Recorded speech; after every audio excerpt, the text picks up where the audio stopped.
Kobayashi Tokyo के रहने वाले थे। बचपन से ही उन्हें भोजन बनाने में खासी रुचि थी। काफ़ी छोटी उम्र में ही उन्होंने तय कर लिया था कि वो अपने शौक़ को ही अपना प्रोफेशन बनाएंगे।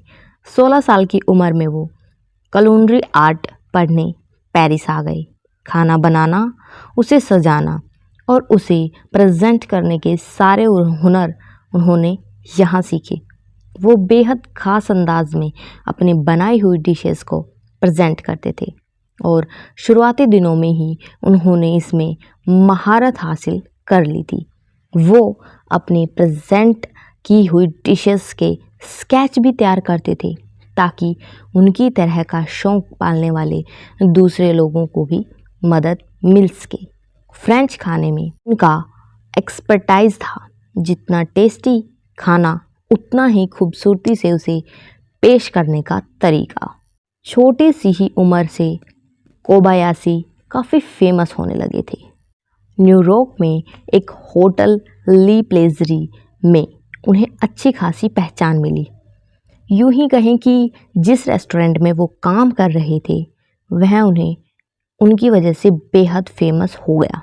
बड़े बड़े स्टार सेलिब्रिटीज़ उनकी डिशेस के लिए ही आते थे वहाँ पर।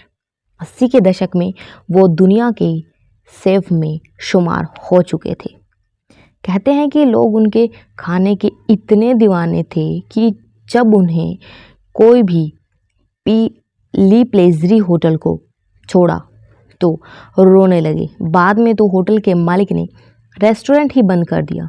इसके बाद कोबायाशी ने नापा वैली में शुरू हो रहे एक बहुत बड़े होटल में काम करना शुरू किया। उन्होंने बहुत जल्दी उस होटल को भी अपनी टेस्टी खाने की वजह से अलग पहचान दिलवाई। कोबायाशी खूब तरक्की कर रहे थे, लेकिन अपनी मौत से चंद महीने पहले उन्होंने नापा वैली के इस रेस्टोरेंट को छोड़ने का फैसला लिया। उन्हें लग रहा था कि वो जो करना चाहते हैं वो हो ही नहीं पा रहा है। कुकिंग उनके लिए सिर्फ प्रोफेशन नहीं, पैशन भी था। वो अपने चाहने वालों को कुछ नया परोसना चाहते थे, लेकिन नापा वैली का रेस्टोरेंट इतना बड़ा था कि वहाँ ये संभव नहीं हुआ। इसीलिए उन्होंने एक नए रेस्टोरेंट को चुना। नए होटल के मालिक ने एक बेहद खूबसूरत सा रेस्टोरेंट शुरू किया और उसका नाम भी कोबायाशी मासा के नाम पर मासा रखा गया। 13 नवंबर 1983 का वो दिन पूरी दुनिया में खाने के दीवानों के लिए बेहद दुखद था। मशहूर शेफ मासाताका कोबायाशी की लाश उन्हीं के फ्लैट के अंदर ड्राइंग रूम में पड़ी मिली। चंद घंटे पहले रात 2 बजे कोबायाशी रेस्टोरेंट से घर लौटे थे। अपार्टमेंट के मैनेजर को गुड नाइट बोलकर वो अपने फ्लैट में चले गए। तीसरी मंजिल पर था उन्हीं मशहूर शेफ का घर। रोज़ तकरीबन इसी वक्त वो अपने घर लौटते थे। अपने रेस्टोरेंट में डिनर की अलग अलग वैरायटी देने के बाद अपने फैंस से मिलकर वो सीधा घर चले आते थे। बिल्कुल ऐसा ही उस दिन भी हुआ, लेकिन कोई सोच भी नहीं सकता था कि ये रात उनके लिए ज़िंदगी की उनकी आखिरी रात होगी। अगले ही दिन शाम 4:30 बजे तक भी जब कोबायाशी के मैनेजर के पास उनका कोई फ़ोन नहीं गया तो उनके मैनेजर को थोड़ा सा अजीब लगा। कोबायाशी वक्त के बेहद ही ज़्यादा पाबंद थे और इसीलिए उनका अपने मैनेजर को फ़ोन न करना संदेह पैदा कर रहा था। कोबायाशी के मैनेजर ने तुरंत उनके घर की तरफ रुख किया। डोरबेल बजाई, लेकिन दरवाज़ा नहीं खुला। अपार्टमेंट के मैनेजर, जिनसे रात को आखिरी बार कोबायाशी मिले थे, उन्हें दरवाज़ा तोड़ने के लिए बुलाया गया। दरवाज़ा जैसे ही टूटा, बिल्कुल ठीक सामने कोबायाशी की लाश पड़ी मिली। रात में किसी ने इस शेफ की हत्या कर दी थी और किसी को पता भी नहीं चला। अभी चंद महीने ही बीते थे, लेकिन अचानक कोबायाशी की मौत सबके लिए पहेली सी बन गई। सवाल यही था कि कौन हो सकता है सुपर शेफ का कातिल। उस रात अपार्टमेंट में झगड़े की आवाज़ें भी आई थी। अपार्टमेंट के मैनेजर ने एक कर्मचारी को पूरे अपार्टमेंट में जाकर चेक करने को कहा भी था, लेकिन तब तक सब शांत हो चुका था। यानी ये साफ था कि उस रात कोई न कोई अपार्टमेंट में ज़रूर आया था। उस रात कोबायाशी घर में अकेले थे। उनकी पत्नी और उनके 3 बच्चे डोमिनिकन रिपब्लिक गए हुए थे, जहां कोबायाशी के पेरेंट्स रहते थे। शेफ की मौत गर्दन की हड्डी टूटने की वजह से हुई थी। उनकी खुद की पिस्टल भी गायब थी।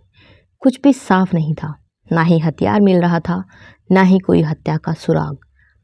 अमेरिका के सबसे मशहूर जांच अधिकारी फ्रैंक फेलोजन को इस केस में लगाया गया। फ्रैंक ने तमाम पहलुओं पर जांच की और वो एक शख्स तक पहुँचे जिस पर उन्हें कोबायाशी की हत्या का शक हुआ, लेकिन उसके खिलाफ कोई सबूत नहीं जुट पाया। तमाम कोशिशें हुई, लेकिन शेफ का कातिल पकड़ा नहीं जा सका। इतना हाई प्रोफाइल मर्डर होने के बावजूद हत्यारा नहीं पकड़ा गया, और वो भी तब जबकि फेलोजन ये जान चुके थे कि हत्या किसने की थी। फेलोजन के मुताबिक उनके पास सबूत नहीं थे, लेकिन अपनी जांच के बाद वो पूरी तरह से मान चुके थे कि उन्हीं के अपार्टमेंट में रहने वाले एक शख्स ने कोबायाशी को मौत के घाट उतारा था। फेलोजन के मुताबिक इस शख्स के उनके बेटे के साथ गलत संबंध थे। ये बात कोबायाशी को पता चल गई थी, इसीलिए वो अपने बेटे को यहाँ से दूर ले जाना चाहते थे। लेकिन उनकी पत्नी और 3 बच्चे जो यहाँ से जा चुके थे, जिसकी वजह से वो शख्स बहुत ज़्यादा नाराज़ था। उस रात वो कोबायाशी के फ्लैट में घुस आया। दोनों के बीच झगड़ा हुआ। फेलोजन ने बताया कि अपने बचाव में कोबायाशी ने एक गोली भी चलाई, लेकिन कातिल मार्शल आर्ट में एक्सपर्ट था, इसीलिए उसने कोबायाशी के पास पिस्टल होने के बावजूद उनकी जान ले ली। उसने कोबायाशी की गर्दन की हड्डी ही तोड़ दी। फेलोजन ने बताया कि उन्होंने उस शख्स का लाई डिटेक्टर टेस्ट भी करवाया, जिसमें उसने माना कि वो उस रात सुपर शेफ मासा कोबायाशी के घर गया था और दोनों का झगड़ा हुआ। लेकिन लाई डिटेक्टर टेस्ट को अदालत में सबूत के रूप में पेश नहीं किया जा सकता था, इसीलिए सुपर शेफ का मर्डर हमेशा के लिए मिस्ट्री बनकर रह गया। ऐसी ही कहानियाँ और जानकारी पाने के लिए हमें फॉलो करें, सब्सक्राइब करें।